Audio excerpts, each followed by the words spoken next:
Hi, good afternoon, everyone. Hello.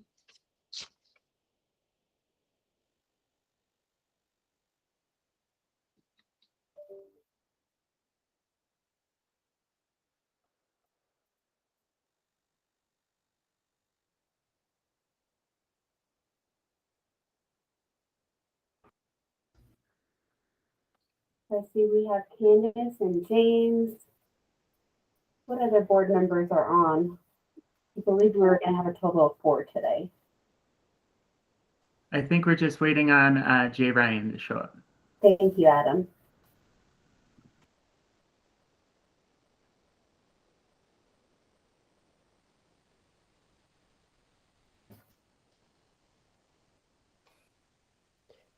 Thea, if you would like me to get started while we're waiting for That's Ryan. a great idea, Allison.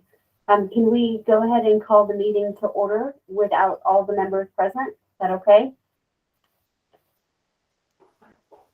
I believe so. Okay, well, let's go ahead and do that. Top of the hour. I'll have you start, Allison, and then we'll jump back to the January 2023 meeting minutes. Absolutely. Thank you, Anthea. I will go ahead and get started and talk about what is to come, which is exciting. With the passage of Proposition 123, the Division of Housing and OEDIT have been focusing on how do we roll these things out. So one of the responsibilities that the Division of Housing has is to work with local communities together with the Division of Local Government, but in setting baselines. And as communities consider whether or not they opt in to participate in the Proposition 123 opportunity. And so what does that actually mean? That means that we are working on 2 different sets of data to develop baselines. And the baseline is of how much affordable housing is actually in a community. Because once a community opts in and says, this is my baseline of affordable housing, what they're also looking to commit to is a 3% increase on an annual basis of affordable housing stock in their community. And so we are working on that and finishing that up this week. We will distribute 2 options next week for folks. Not to say that that's what the communities are going to pick, but that's where we're going to start. And it's good to have options. And so we're trying to streamline this and make this as easy as possible for communities to participate. And so next week we'll be distributing that to the local communities and then more publicly as well. And be taking questions and start the public engagement with the different communities as well as we look at what more it will take to roll these dollars out. That said, just to be clear, the Division of Housing is responsible for home ownership and for homelessness, the continuum of homelessness need, with the funding sources that we'll be administering. And so of the total dollars, 40% goes directly to the Division of Housing, and then 60% goes through OEDIT to its administrative partner, and they're in the process of making that selection.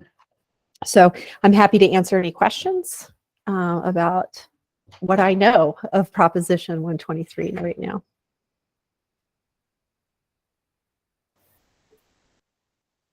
Candace? Allison, could you tell us how that information is being disseminated to the local governments? Is that via email? Is that what the expected method is?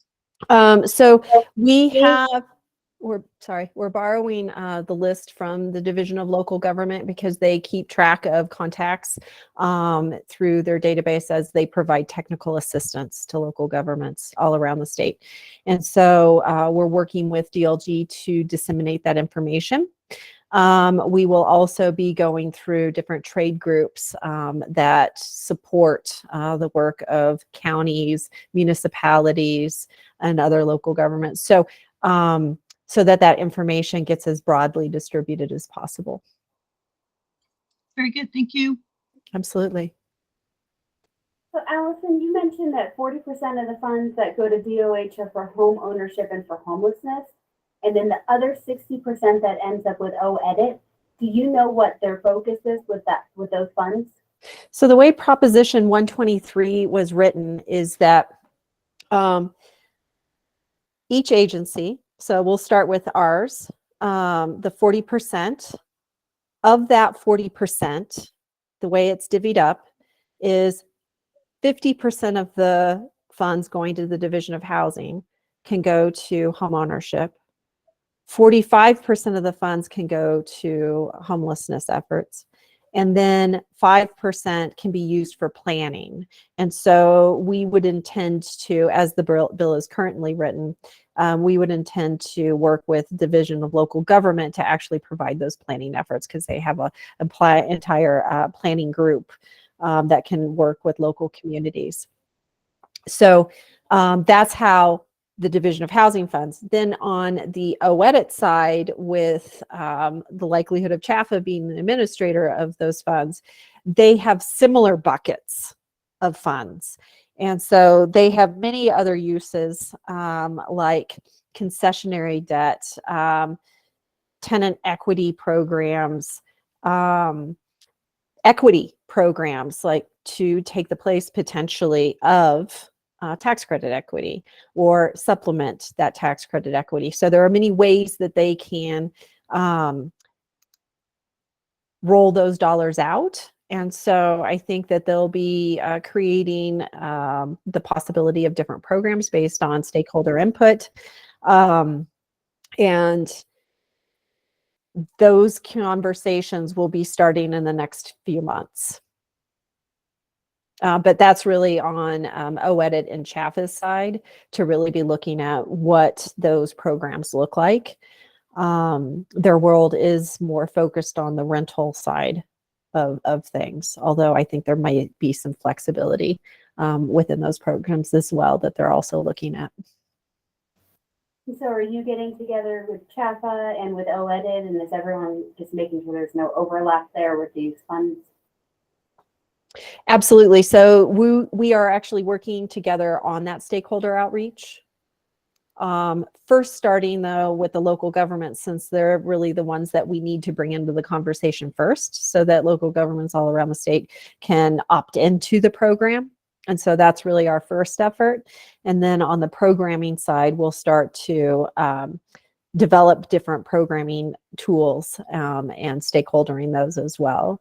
On the DOH side, we fully anticipate, since the first year, it's only half of the funds that are available, because those would be transferred July 1st or right around then. And since half of those funds would go toward homelessness programs and homeownership programs, we anticipate that we'd be rolling those into existing efforts that we have. There are a wide number of efforts, but through the next year, then we would be really looking at, as we double the money on an annual basis, what type of new and what kind of new opportunities could there be? But this first effort is really going to be focused more on, are there changes that we need to make to existing programs? But we have existing things that we're already doing that we want to grow at this point. And then the following year would be looking at potential innovations and different changes that we can potentially make with the programming as well. Great. Thank you, Allison. Any other questions from the board for Allison? Okay, great. I saw that Ryan had joined us. Thank you. Thank you, Allison. Hi, Ryan. Great. Let's move on to, we're going to go up a minute to the approval of the January 2023 meeting minute votes. We can have a motion, please, for that approval. I make that motion, Chairman Anthea, to approve the minutes from January 23rd, the meeting votes. Candace? Thank you, Candace. We have a second. I'll second it.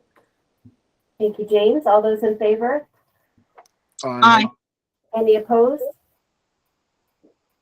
Great, thank you all. Okay, well, we have a short meeting ahead of us today. We'll start with the project application review stage. We will start with Telluride Foundation Norwood, and presenting today is going to be Andrew Atlin. Thanks, Anthea. So to present the supplemental funding request from the Telluride Foundation for their Norwood project is we got Paul Major. Paul Major, take it away. That's a quick handoff. Thank you all. Thank you, board, for allowing me to present and make a request for supplemental funding, which I want to be very clear. I hate to make this request, but it's the reality of building in America right now.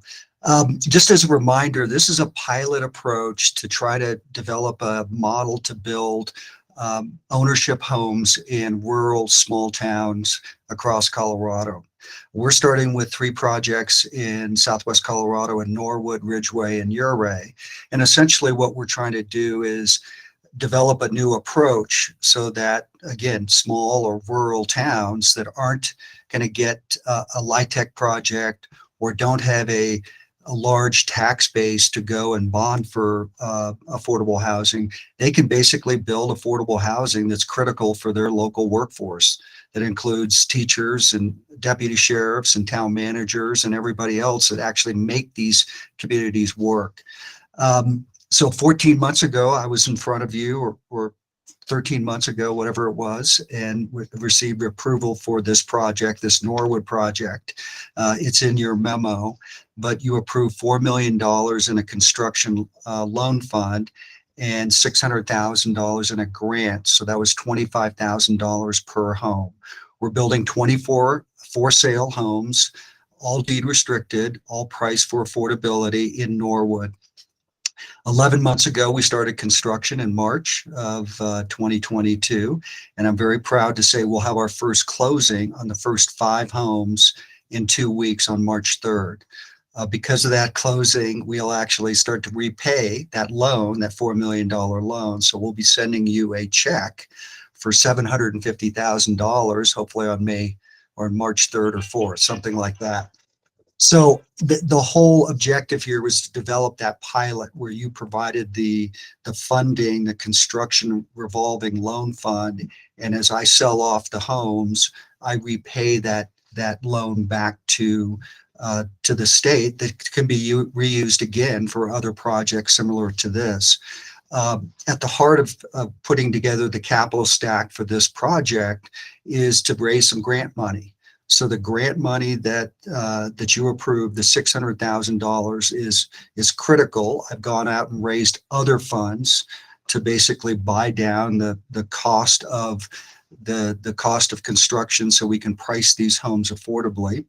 The reality is unless you're living under a rock, the cost of construction has gone crazy, and it's not just because of COVID. Cost of petroleum goes through every product in construction. In our case, we saw a dramatic increase in the asphalt that we had to purchase and lay down to build the subdivision. And the other specific is the trucking. So we saw a dramatic increase in having to truck our homes. So these are all factory built homes in Buena Vista. And normally when you build a house in or a factory built home in Buena Vista, you would ship it or truck it from Buena Vista to Gunnison, Montrose, and then Norwood. Because Highway 50 has been under construction for the last 20 years, we had to go over Vail Pass, Grand Junction, Gateway to Norwood. So the point is both the cost of fuel, the cost of trucking, period, and then those added miles added a very significant cost. So we've incurred about $350,000 in additional cost between the asphalt, the trucking, bringing all of what's called ship loose, all the other materials when you build a factory built home that you're bringing onto the site to finish the home on site.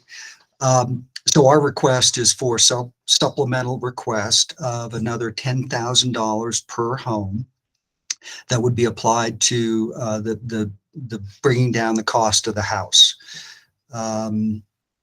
I think that's it. We have had no, I know one issue that's come up with other supplemental requests is, the cost of lending because of, for quite frankly, the ingenuity and creativity of the state. We don't have that problem because half of our lending is coming from the state. The other half is coming from foundations, and we're locked into an interest rate that is essentially gives us the very low cost capital to build these homes. So this is just about dealing with the dramatic increase in costs across the construction world and how it translates to this one project in Norwood. Be happy to take questions. Thank you, Paul. Any questions from the board?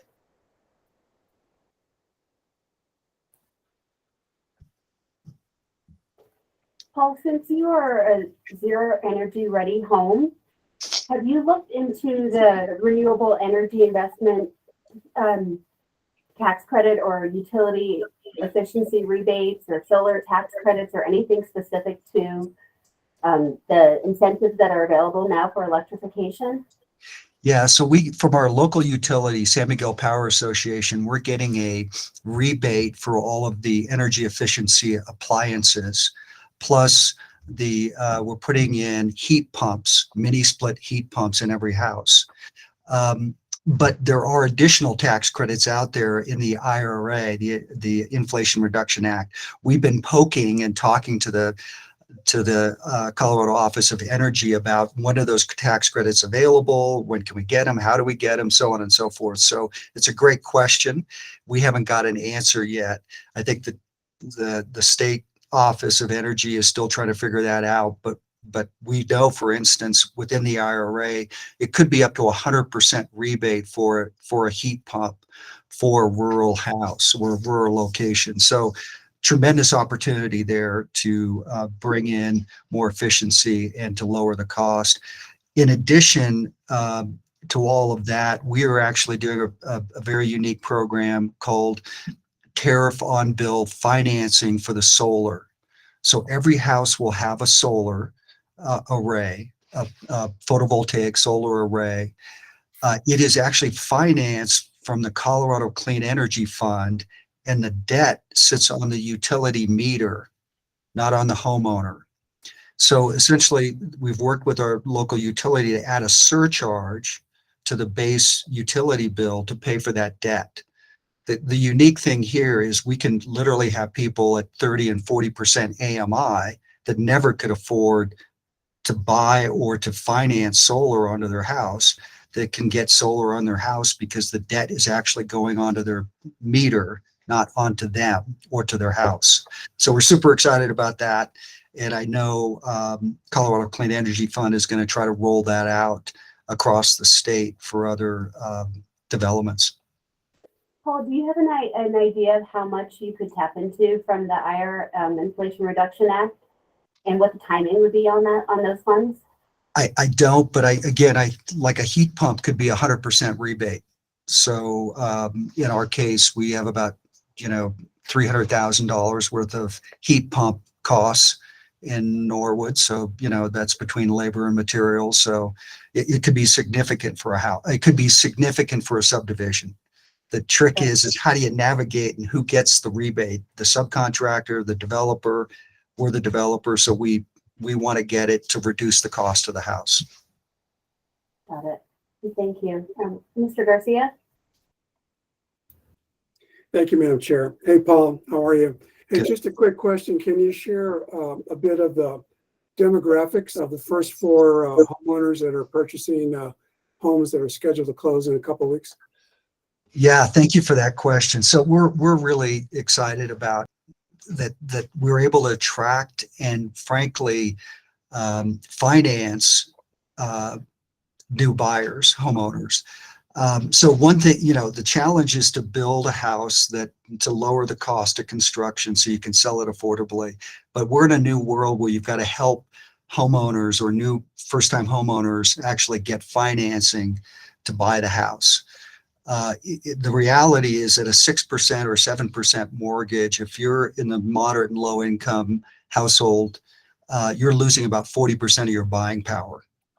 So we've been able to put together a mortgage, a 30-year fixed mortgage at 2.5% for those AMIs at 80% and below.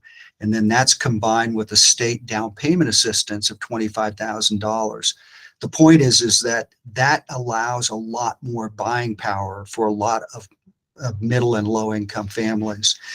In our first buyers, we have a monolingual Spanish family that's got 3 kids, and and the whole family, all 5 of them are actually living in a motel in Norwood, waiting for the house to get done on March 3rd. Another buyer is a local baker in the town of Ridgeway. If you ever have the chance, buy Bluegrass bread, but he's a local baker and he's one of the second homeowners to get in. The third will be the Norwood School District. So they're buying a house to rent to their teachers because rural school districts, that's their number one issue is in recruiting and retaining teachers is having housing. So the school district is going to buy it and rent it and to their qualified employees. So we're really excited about the type of people that are buying homes and getting the chance, to be first-time homeowners in the community where they live and work. Thanks, Paul.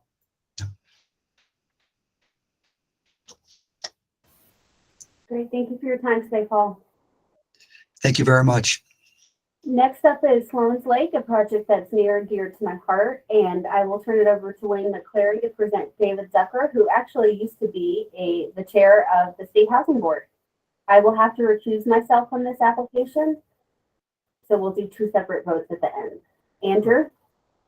Right. I didn't know if we wanted to do the vote now and then another one at the end. Do you want to take votes on Telluride? I think that's the way we contemplated in the pre-meeting because of the limited number of folks and quorum that we had. Okay, sounds good. So let's put Sloan's Lake on pause for 1 minute. We will, if we can have a motion for approval for the Telluride Foundation Norwood. I'd like to ask, maybe Andrew, I can ask you this question. I'm very curious on that Inflation Reduction Act, if they're eligible for $300,000, that could be the amount of this additional funding that they need. Can staff inquire on that as a condition of the approval? We are certainly happy to inquire. My guess is that we will inquire. It may turn out that the program won't be available by the time that the developer needs to pay the final invoice. But certainly happy for staff to inquire prior to executing the supplemental award. Great, appreciate that. Should we have a motion? Madam Chairman, I move that we approve the project for the Telluride Foundation with the additional funds requested. Thank you, Candace. I second. Second by James. All those in favor? Aye. Aye. Any opposed? Great, thank you all.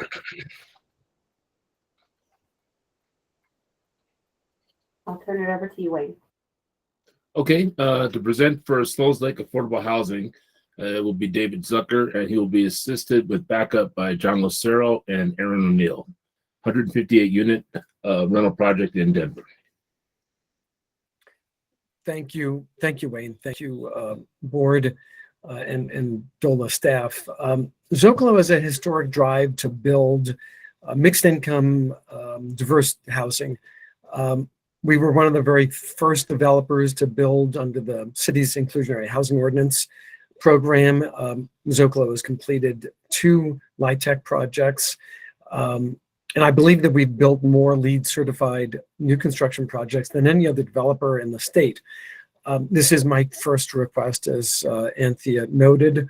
Well, she did not note this specifically, but this is my first time on this side of the dais. So thank you for Wayne for assisting in this project. Zocalo is taking an innovative approach to develop a project that addresses displacement in Sloan Lake. Sloan Lake is one of the fastest price increasing neighborhoods in Denver. This provides 158 LIHTC apartments with significant focus on lower AMI units. And it both directly addresses DPS's flagging enrollment in the 3 proximate public schools, and it simultaneously addresses homelessness by setting aside 7 3-bedroom units for homeless DPS school kids and their families. I like to describe it as both liberal and libertarian by linking the affordable project with the market rate project. The market rate project will be creating property tax increment on what is now an underutilized parking lot. So we'll get a great deal of tax increment, and that tax increment from the market rate project will go to support the development and capitalization of the LIHTC property. In addition, there's also a set of for sale affordable projects at 100% of the AMI as well, and Zocalo is well versed in selling those, and we enjoy that spectrum of housing types.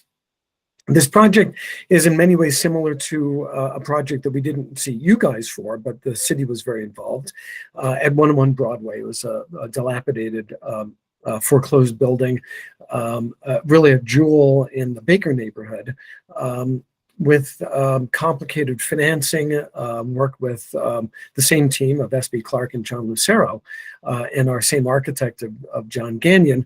We created a tax increment, this time through the commercial, now recently leased by Snooze and other tenants, to create a TIF that contributed to the cost of the affordable project.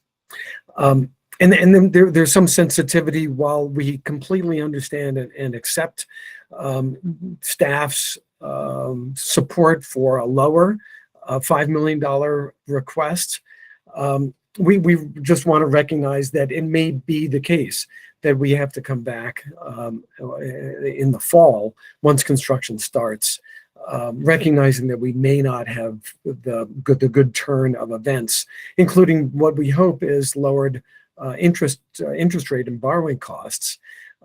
So just recognizing that we came in at 6.32 million, and entirely respect Wayne and staff's suggestion of pushing down to 5. But we recognize and want the board to recognize that we may be back if still in the same position. So that's a quick summary. I'm hopeful that gave good background of this, what we believe is a tremendously innovative and exciting project in the Sloan Lake neighborhood. Thank you, David. Any questions from the board?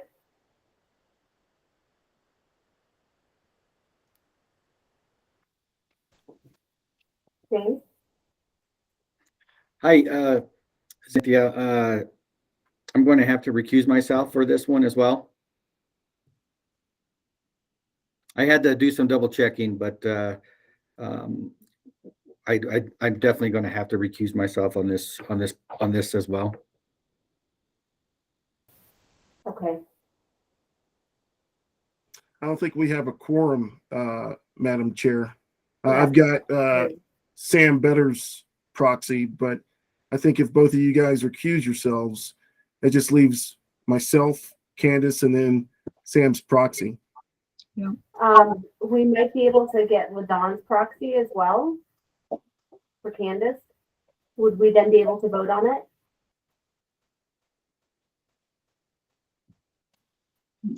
Yeah, 4.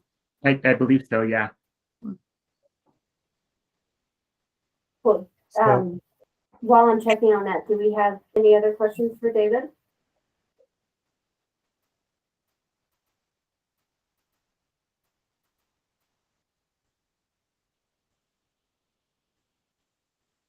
Andrew? Our state housing board rules define a quorum as a majority of voting members in attendance. currently we have 4 voting members of the board in attendance in order, for official business to be conducted. I'm just reading off of it, and then you all can decide how you want to proceed. And then, a vote could be taken that would be, in theory, 2 in favor, 0 against, and 2 abstentions. And so that is one option to proceed. I'll certainly leave that up to you as a board to decide to go that route or to table it for simply a vote at the beginning of the next meeting. Okay. And we Looks do like have, Allison Ladon has given a her thought. proxy to Candace. So that would mean we have 4 votes. Okay, yeah, if Ladon gave her proxy to Candace, then we have 4. Allison? I was just going to suggest that you go ahead and vote and take count of what the votes actually are, and then we will have it reviewed by the Attorney General's office. And if we need to bring the project back at our next meeting, we can do that. Okay. Sounds good. So Candace, you are voting with Ladon's proxy, Okay. and Brian, you're voting with Sam's proxy. Very good. And then James and I are recusing ourselves, and we have no more questions for David. So David, thank you for your presentation. We'll go ahead and if we can have a motion, please, for approval of Sloan's Lake. I make that motion, Madam Chairman. Thank you, Tia. And I second it, Madam Chairman. Thank you, Ryan. All those in favor? Aye. Aye. Yeah. Any of you opposed?